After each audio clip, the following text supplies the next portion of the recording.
Live from Utah's news leader, Fox 13's Quickcast starts right now. Hi, once again, everyone. I'm Kelly Chapman.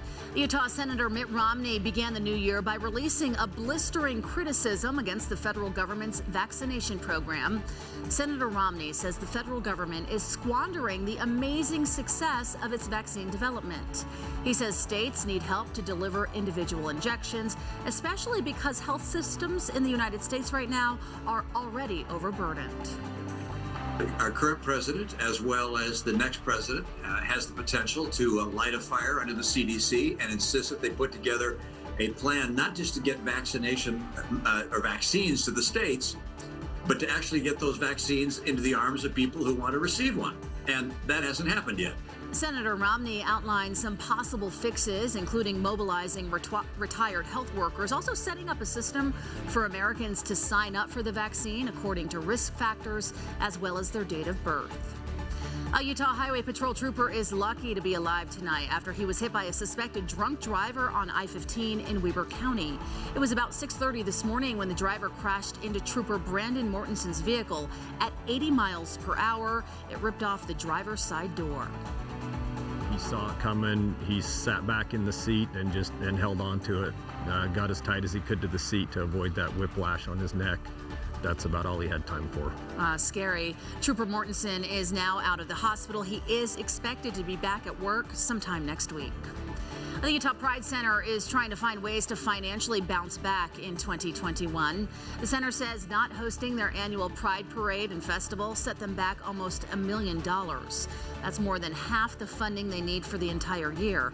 As a result, they had to lay off half of their staff. However, demand for their mental health services rose during the pandemic, and they continued all of their regular programs that they offer to LGBTQ youth, families, and seniors virtually. For us, we're really trying to think outside of the box and how we can, be creative in our fundraising efforts and really looking at how we can provide all of our services to the community. And the center says they won't be able to hold a full normal Pride Festival once again this coming June. If you would like to donate, we do have a link over on our website, fox13now.com. Utahns will no longer be able to go legally out of state to buy marijuana products. Medical marijuana patients will also need a card from the Utah Department of Health. Before, they could use affirmative defense letters from doctors that recommend cannabis for medical purposes. Not anymore.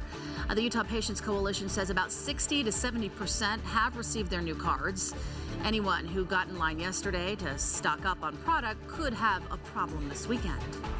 That product also is illegal because they are no longer a medical cannabis patient unless they have the card.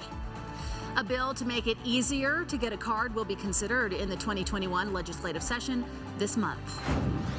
And good evening. I'm Fox 13 meteorologist Dina Friedman. We've got some cloud cover that's still sticking around and a few light showers on the Utah and Idaho border expected tonight, but very light accumulations as far as snow goes, mostly flurries. For most of Utah tonight, though, it'll just be cloudy in the northern half of the state and clear in the southern half. Temperatures tonight will be in the 20s. We have some extended cloud cover all the way through the weekend here and just some chances at some very light snow on Sunday afternoon. Now in southern Utah, you've got really dry weather for the New Year's weekend here. Temperatures around 50 degrees with lots of sunshine all weekend long. And for the Wasatch Front, we just have clouds mostly for the weekend. Temperatures in the 30s and a chance for snow on Sunday. Thanks, Dina. Historic Park City was very busy for the first day of 2021. Many people Fox 13 spoke to today felt it was a sign of hope for businesses along Main Street during the pandemic. One woman in charge of several art galleries in town says her businesses saw their best December ever. Today is the busiest day I've seen on this street, possibly ever. We've had people in all the galleries all day. That's good news. With the Sundance Film Festival going virtual this year, the Chamber of Commerce in Park City is already projecting some losses, but this uptick in tourism is providing city leaders a bit of optimism. Finally tonight, Intermountain Healthcare has announced the birth of the first baby born at one of its hospitals in 2021. Take a look. At 12:09 a.m., Tressa McMorris and Joshua Hardin of South Jordan welcomed their second daughter, Juliana, into the world. There she is. She's so sweet. She weighed 6 pounds, 11 ounces. Mom says she was stressed about being pregnant during the pandemic, but she's now excited to take Juliana home. We wish you all health and happiness in the new year. Don't go anywhere. Modern Family starts now.